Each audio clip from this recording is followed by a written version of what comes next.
We've made it. We have arrived at the longest day of the year and the shortest night, the summer solstice. You can feel the buzz in the air, that feeling of energy and that warmth that is all around you.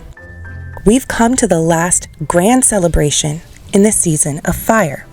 This is a time to mark the peak of the growing season, and it is a pause on my calendar for midsummer. The summer solstice is the balance to the stillness of midwinter. From here on, we'll transition into the waning part of the year. Midsummer is a time of joy, a time to soak up the sunshine, and to remember the abundance all around us. Many picture Mother Earth full and pregnant with life, holding within her the seed that will be born anew.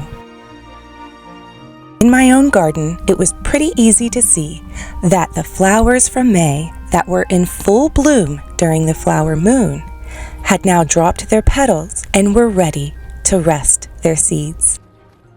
I needed to do some cleanup to make sure that the flowers coming in underneath were able to come up for summer and bloom, and the plants that are dying down now could reseed and rebloom next year. My desert broom bush was definitely overgrown and crowding out the plants around it, which meant it was time to make more brooms. It is hot. Very, very hot. I'm gonna go inside, cool off, have some iced tea, and make some brooms. After a quick shower and snack, with no iced tea in sight, I decided to make infused water.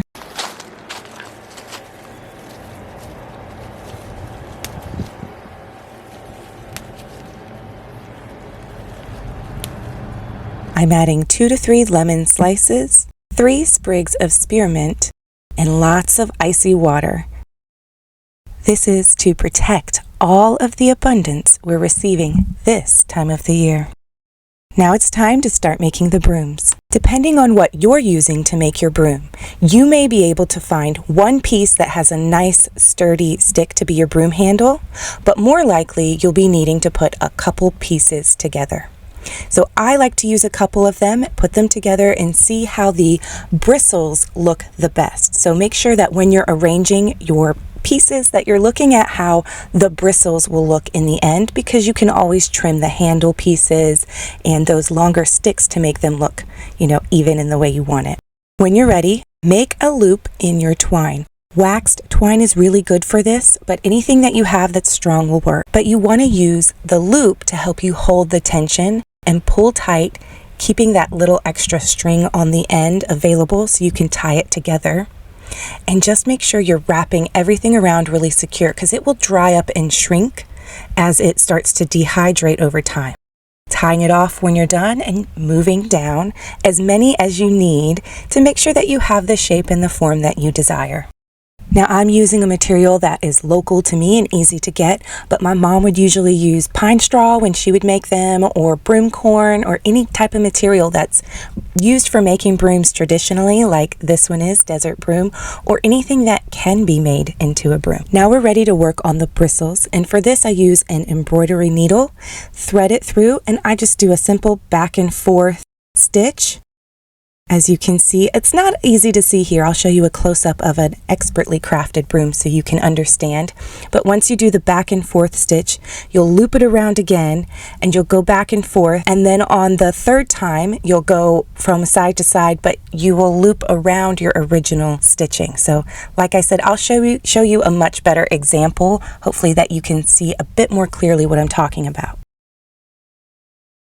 You can see here that you do that first right to left, back and forth, in and out stitch. And you would do that twice. And then when you come back on that third time, you will loop around that original stitch. One of my favorite ways to use the plants in my garden is by making incense. Now I'm going to be making a self-igniting incense. Of course, you can always use this mixture as a loose incense on a charcoal, but I like to make it as easy and convenient for me to use the incense daily as an offering in my devotions. I'll leave some recipes for you, but I like to use an electric coffee grinder. It makes it a lot easier than a mortar and pestle, and put your material in there in whatever order it fits, but just being sure that when you get to the last step, you have a little bit of powder so that when you put your resin in, your resin needs to be frozen, it'll be nice and hard, and it won't melt or get goopy or waxy or gunky. It will go in and blend in with that last batch still in your coffee grinder. Mix and blend everything together really well, being sure to stir in your intention. I put down a piece of parchment paper to protect the surface, and I use some sticky tack or museum putty to keep it down, because as you start to roll, it will start to move around. 3 tablespoons of your dry herb mixture to 1 tablespoon of Mako powder. If you just want to do a loose incense, you don't need the Mako powder. Stirring that in together so that it's well blended, and then drawing a sigil or symbol that corresponds with your intention to further infuse your energy into your incense. A little splash of water and mix it together with your hands. I did about 3 splashes of water total until it becomes like a Play-Doh consistency. It's going to come together into a dough, a very workable Play-Doh-like consistency. I like to make cones out of my incense mixtures because it's really easy to shape them free form, but you can get different forms, and you can also make sticks. I'll show you how to do that in just a moment. But you roll a ball and then just shape it ever so slightly on one side into a cone, and then flatten the bottom. You can form this around sticks if it helps you fit like a wooden stick into your traditional incense holder, but you can also just make sticks and then you can put them into a container of sand. And because they take a couple days to dry, I grabbed one from last year so you could see how easy it is to make your own incense at home. Wheel is turning once again from Bielchene to Litha. It is this pause that inspires a new altar arrangement. I begin by taking everything off and starting fresh and clean. I like to do a physical cleansing first and then a spiritual or energetic cleansing afterwards, and anoint my surface that I'm using to make sure that everything is set and ready to celebrate the next turn of the wheel. I like to incorporate some items and elements that were brought in from previous celebrations and seasons, and a few that represent the one that will be coming next. That way we can continuously see the cyclical nature of everything coming together. It really helps provide that sense of how nature is always changing and blending one season into the next. It's not flipping a light switch, it's just flowing together.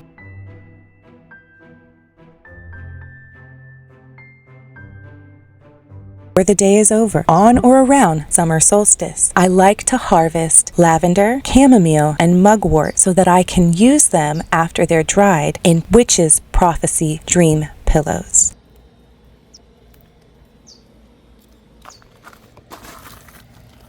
Midsummer has been celebrated since the Paleolithic era and continues to be a major celebration worldwide. Harvesting herbs and all the abundance on this day or this time of year really makes me feel connected. The energies all around me and the energies throughout time and history.